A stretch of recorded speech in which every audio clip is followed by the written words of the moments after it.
Bismillahirrahmanirrahim. Assalamualaikum warahmatullahi wabarakatuh.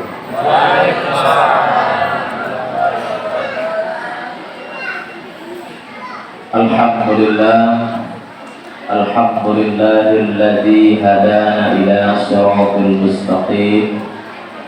Wassalatu wassalamu ala sayyidil mursalin, sayyidil hurril muhajjalin, sayyidina wa maulana Muhammadin wa ala alihi wa sahbihi ajma'in.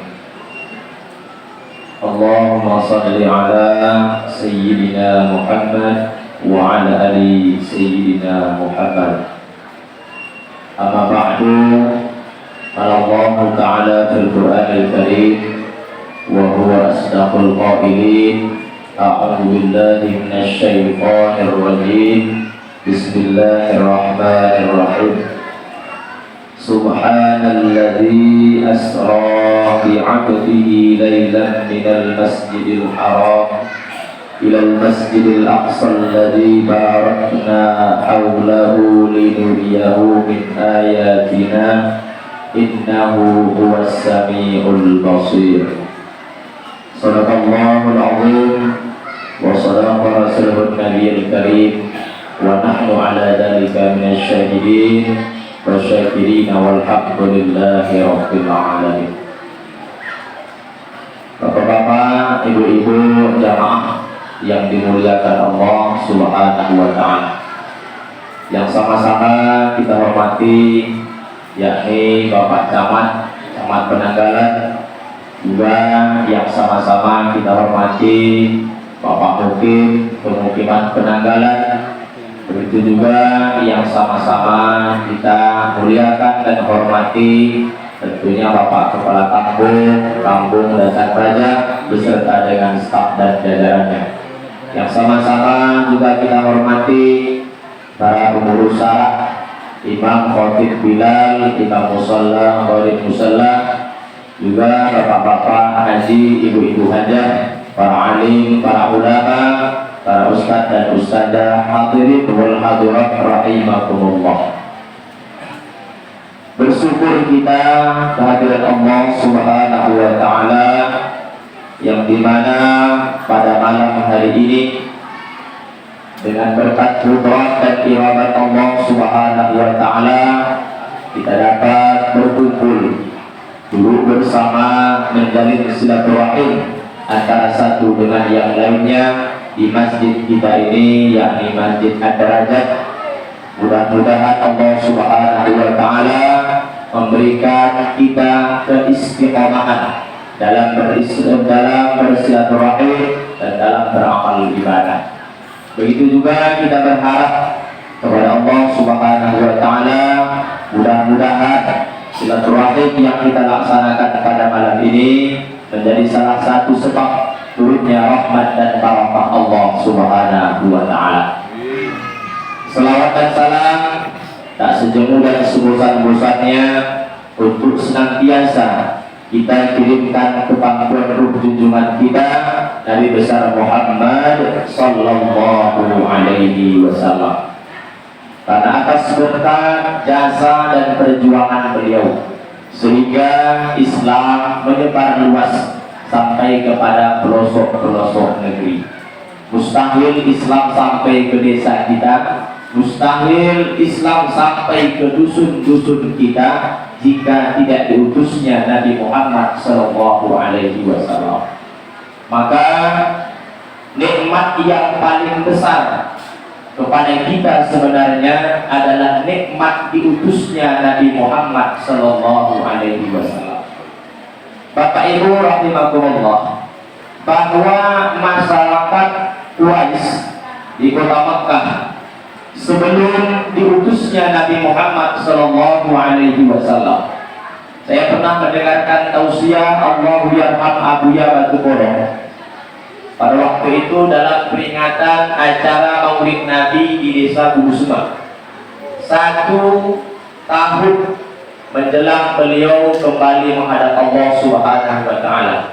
Dalam tausiahnya nikmat yang paling besar adalah diutusnya Nabi Muhammad sallallahu alaihi wasallam. Kenapa demikian? Karena sebelum orang mengenal agama Islam, dulu orang-orang Arab jahiliyah, Pak, orang Arab jahiliyah jika ingin makan daging tidak perlu disembelih, cukup meletakkan kita sekalian kepangan buruk di bagian belakang unta, ambil pisau, wah, potong, kemudian diobati. Setelah itu untanya dibiarkan berkeliaran. Jadi unta tersakiti, kemudian dengan diutusnya Nabi Muhammad muncullah syariat. Jangankan sesama manusia, termasuk hewan sendiri pun tidak boleh dizalimi. Makanya Nabi kita disebut adalah rahmatan lil alamin.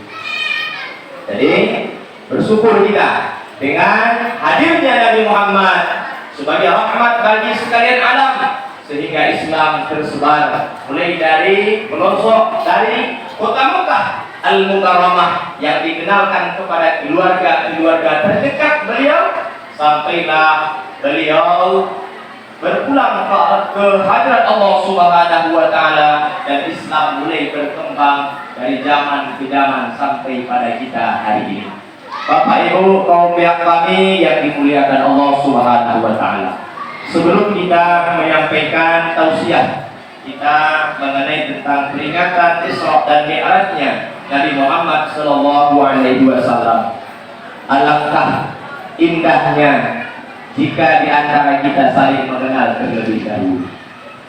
Barangkali saya sering melewati desa ini, tetapi sebagian masyarakat kita masih belum mengenal betul. Dan tadi juga sudah disampaikan sekilas.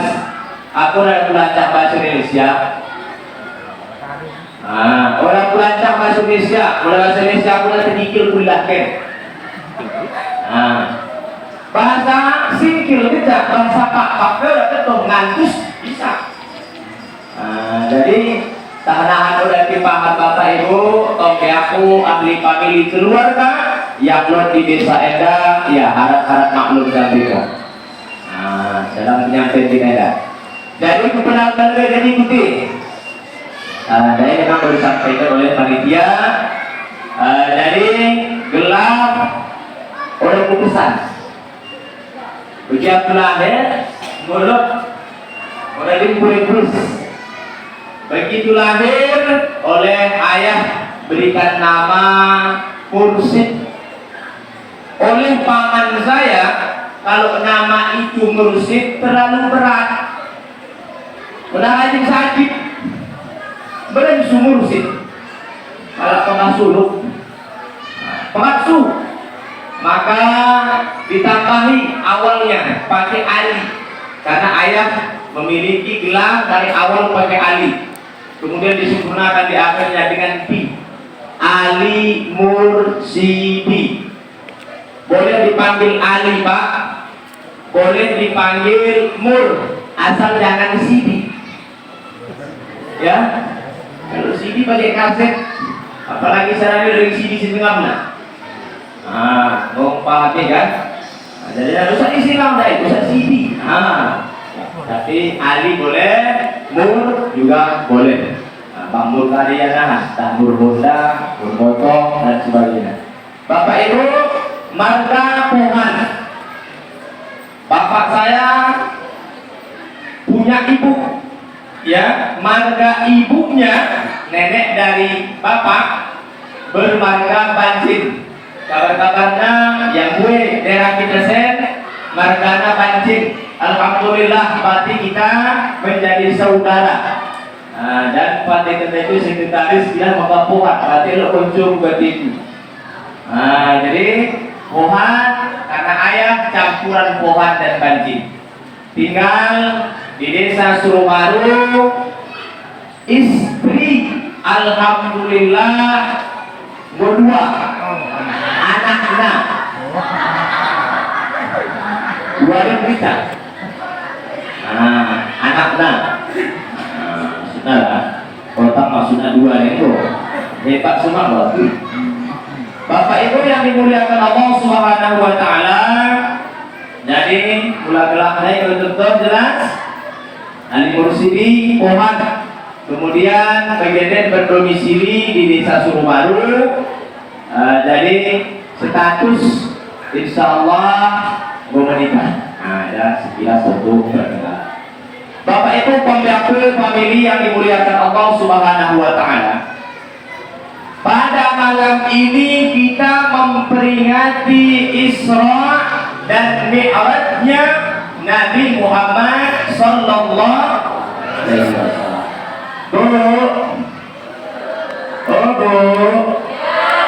Nah, kalau Ustaz Maulana tidak naik, terus setuju. Jamaah. Jamaah. Nah, ini tidak naik. Nah, kan ini tidak naik masuk puasa. Bapak-bapak dan ibu-ibu yang dimuliakan Allah Subhanahu wa taala. Ketika peringatan Isra Mi'raj kita peringati untuk setiap tahunnya, berarti di sini kita pelajaran yang dapat kita ambil yang pertama sekali, sebelum Nabi Muhammad Isra dan Mi'raj ada beberapa hal. Nah, lebih macam bukan snack. Artinya sebelum Nabi Muhammad Isra dan Mi'raj, maka beliau didahului dengan banyaknya ujian dan cobaan. Artinya kade, setiap kita ini asal mengaku diri kita punya iman, walaupun hanya sedikit. Karena peristiwa Isra Mi'raj ini harus didasari dengan iman, Pak. Kalau tanpa iman, ini sudah pernah diceritakan oleh Nabi Muhammad ketika sepulang dari Isra dan Mi'raj. Ia ceritakan peristiwa Isra Mi'raj itu kepada orang-orang yang sudah beriman pada saat itu, lalu mereka mendustakan alias kembali ke murtad. Makanya Isra dan Mi'raj kuncinya yang pertama sekali adalah didasari dengan iman. Orang beriman pasti akan diuji. Jelas, Bu? Orang beriman pasti akan diuji. Inilah maknanya ketika Allah Subhanahu wa taala menyebutkan dalam surah Al-Ankabut, ahasiban nasu ay yutraku ay yaqulu amanna wa hum la yuftanun. Adakah mereka itu menyangka, adakah mereka itu mengira bahwa mereka cukup mengatakan amanna, kami telah beriman kepada Allah, wa hum la yuftanun, padahal mereka belum diuji. Artinya setiap orang beriman pasti akan melalui yang namanya ujian. Asal naik kelas. Ketika dengan selesainya ujian itu, ketika selesainya tahap-tahap ujian itu, wa basyirus sabirin, sampaikanlah berita gembira ya Muhammad kepada orang-orang yang sabar. Artinya kare, setelah ujian hadapilah dengan sabar. Jelas tuh. Genten gue dah jenis ujian, gue cobaan yang ditimpakan oleh Allah Subhanahu wa taala. Bisa jadi kadang kehilangan jiwa anggota keluarga, bisa jadi dengan kemiskinan dan kemelaratan. Nah, yang kita derita, tapi jenisnya ujian enak, hadapi dengan sabar. Ketika mendapat nikmat dari Allah, bersyukur. Jangan jawab ya. Bersyukur. Alhamdulillah terpaksa. Dapat nikmat, syukur. Dapat cobaan, sabar. Jadi Nabi Muhammad sebelum peristiwa Isra dan Mi'raj, di antara yang kita ingat pertama sekali Peristiwa Isra dan Mi'raj itu lebih kurangnya sekitar 1 tahun sebelum Nabi Muhammad hijrah, ya, dari kota Mekah menuju ke Madinah yang dulu namanya Yathrib. Nah, jadi 1 tahun sebelum hijrah Nabi Muhammad itulah peristiwa Isra dan Mi'raj. Dan sebelumnya Nabi Muhammad Shallallahu Alaihi Wasallam pertama beliau kehilangan istrinya. Istrinya yang bernama Khadijah, Bu. Istri Rasulullah yang pertama itu Khadijah. Khadijah ini memiliki keistimewaan yang sangat luar biasa.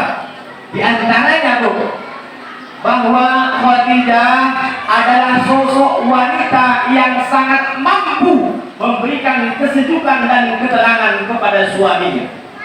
Belum kita lihat. Kita kali kita pakai tukang kompor. Nah, kulit tukang kompor. Tahu ya, kali kita 10 tahun nikah. Dengan tetangga tak, gue doko kali kulkas, doko kompor, doko Honda, doko motor, tukang kop. Yang tak jawab. Tukang kompor. Tadi Khadijah beda. Ketika Nabi Muhammad sering menyendiri dalam gua Hira, tiba-tiba dia menerima wahyu yang pertama. Malaikat Jibril, Iqra. Nah, perintah yang pertama. Kemudian setelah selesai dari Sinai, Rasul kembali pulang ke rumah. Setelah sampai ke rumah, beliau mengatakan bahwa beliau seakan-akan semacam orang demam, sakit, dingin. Lalu Khadijah memberikan selimut kepada Rasulullah. Selimutinya Nabi. Diselimutinya Rasul. Kemudian Nabi merasa takut, seakan-akan ada orang yang berniat ingin membunuhnya, ingin melukainya. Ada katakan Khadijah, Bu, engkau adalah orang yang suka menjalin silaturahim. Engkau, wahai suamiku, sering membantu orang-orang miskin. Bahwa engkau adalah bagaikan ayahnya para anak yatim. Tidak mungkin ada orang yang ingin mencelakakan engkau. Sosok Nemo yang sangat dirindukan oleh Rasul. Ini yang pertama, Bu. Yang kedua, istimewanya Khadijah adalah sebelum menikah dengan Nabi, dia menjadi perempuan terkaya nomor 1 di kota Mekah. Tapi beliau ketika menikah dengan Rasul, maka hartanya dia korbankan semua untuk perjuangan dakwahnya. Orang pernah duduk kena kuliah kena. Kita mohon maaf, Bu, jika misalnya kadang si calon istri enda talak beak, anak DPR, anak gubernur, misal orang kaya menikah dengan orang kere. Ketika berhubungan, kau pengen modal mau pakai efek dan ditambah kode. Bayangkan, Khadijah tidak pernah mengungkit hartanya yang sudah ia habiskan untuk perjuangan dakwah Rasulullah. Tiba-tiba yang dicintai Rasul pergi menghadap Allah Subhanahu wa Ta'ala. Luka yang sangat mendalam kepada Rasulullah. Sabar. Setelah Khadijah wafat, beberapa bulan kemudian, sang benteng satu lagi yang bernama Abu Thalib sebagai pengganti ayah Nabi, manakala ayahnya sebelum beliau lahir sudah meninggal dunia. Setelah itu ia diasuh oleh sang ibu 6 tahun bersama dengan ibunya pergi menghadap Allah Subhanahu wa Ta'ala. Lalu diserahkan kepada sang kakek yang bernama Abdul Muthalib. 8 tahun usianya kakek Abdul Muthalib berpulang menghadap Allah. Lalu dia diasuh, dipelihara, dijaga oleh sang paman yang bernama Abu Thalib. Luar biasa besarnya jasa Abu Thalib kepada Rasulullah. Tiba-tiba setelah meninggalnya istri beliau Khadijah, menyusul pamannya yang bernama Abu Thalib. Maka tahun inilah yang dikenal dengan tahun duka cita. yang sangat mendalam kepada diri Rasul.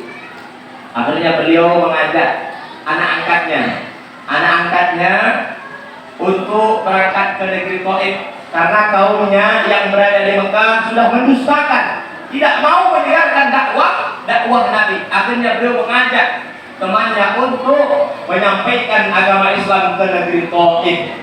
Apa namanya, Bu? Taif. Sampainya di negeri Taif bukan malah menerima Islam, melainkan mereka melempari Nabi Sallallahu Alaihi Wasallam dengan batu-batu kerikil sehingga berdarahlah tumit Nabi Sallallahu Alaihi Wasallam. Ketika sedang istirahat, Rasul tiba-tiba datang malaikat. Ya Muhammad, atas perbuatan penduduk Taif, mau kau gunung ini kutimpakan kepada penduduk Taif agar mereka mampus semua. Apa jawaban Nabi? Jangan. Saya diutus bukan untuk membinasakan orang, tapi saya diutus untuk membina orang. Kita kan sering bina, kalau tidak bina ya binasa. Binasa. Nabi tidak. Mula bantu kita waktu Nabi gini. Kohno ya, datang malaikat. Lihat, orang yang bikin udah katakan.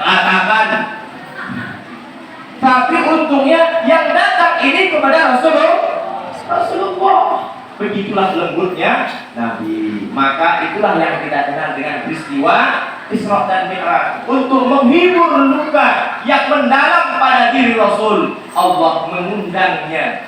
Itulah yang kita sebut dengan peringatan Isra dan Mi'raj.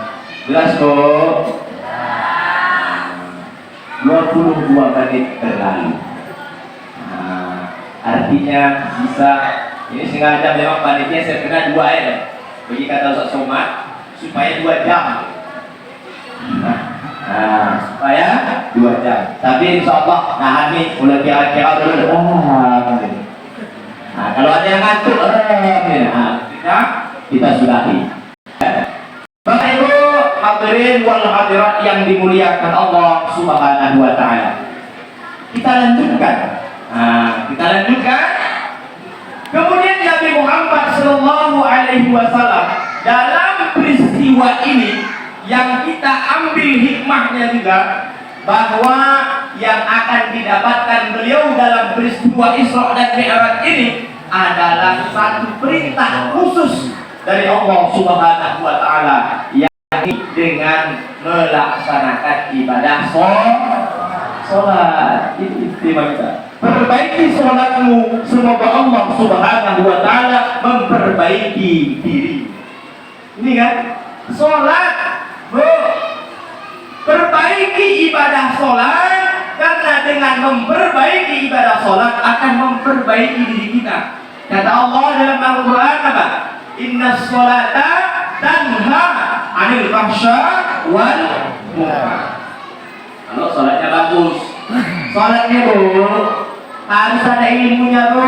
Artinya ketika Allah perintahkan ibadah sholat, di situ juga Allah perintahkan untuk menuntut ilmu.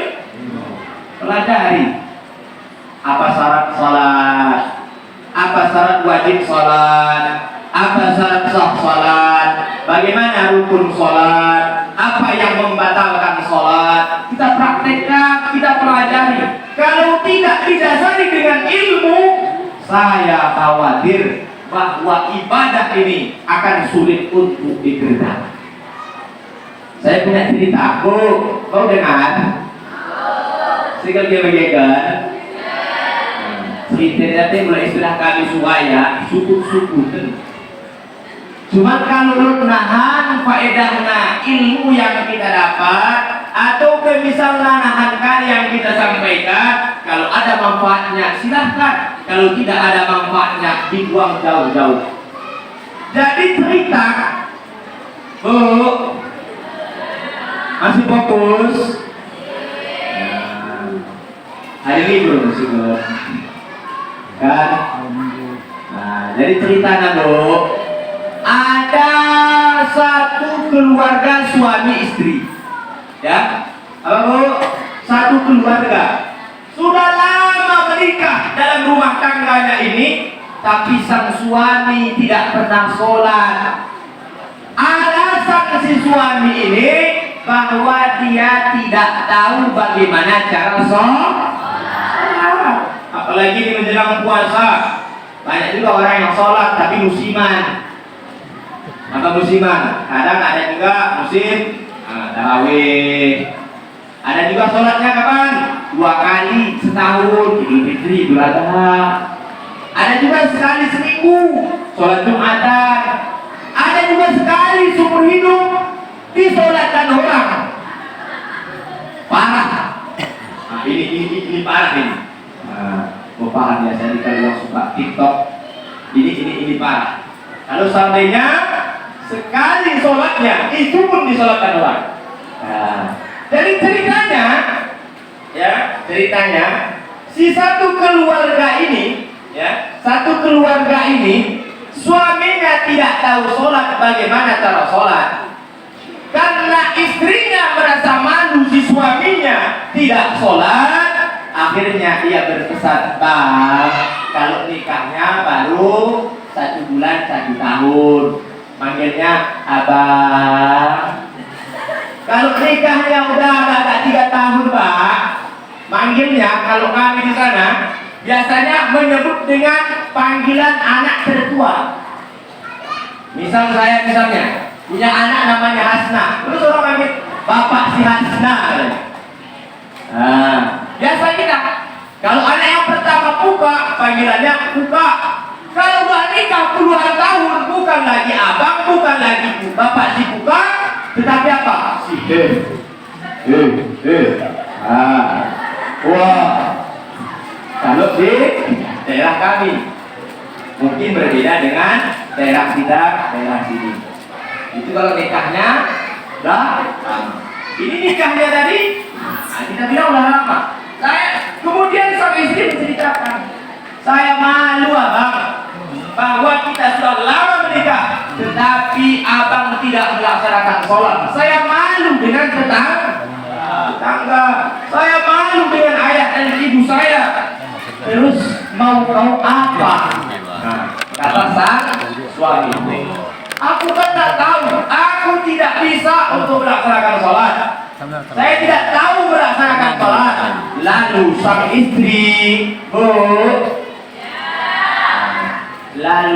istri menceritakan kepada suami, "Bang, modal sholat itu mudah. Cukup abang pergi ke masjid. Bagaimana nanti orang sholat, begitulah abang sholat."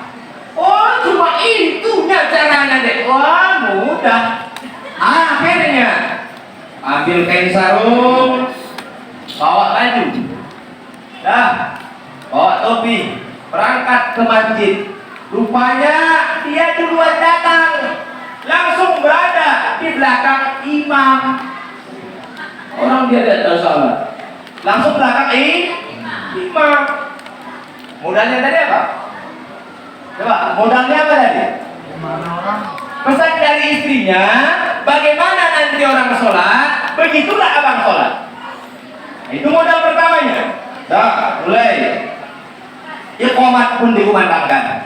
Allahu Akbar, Allahu Akbar, dikumandangkan iqamat. Dia pun mulai merapatkan barisan. Imamnya mengatakan, luruskan safnya. Dia tengok kiri kanan. Orang akan takbir, imam Allahu Akbar. Dia tengok lagi kiri kanan. Karena teringat pesan, bagaimana orang sholat, begitulah Pak.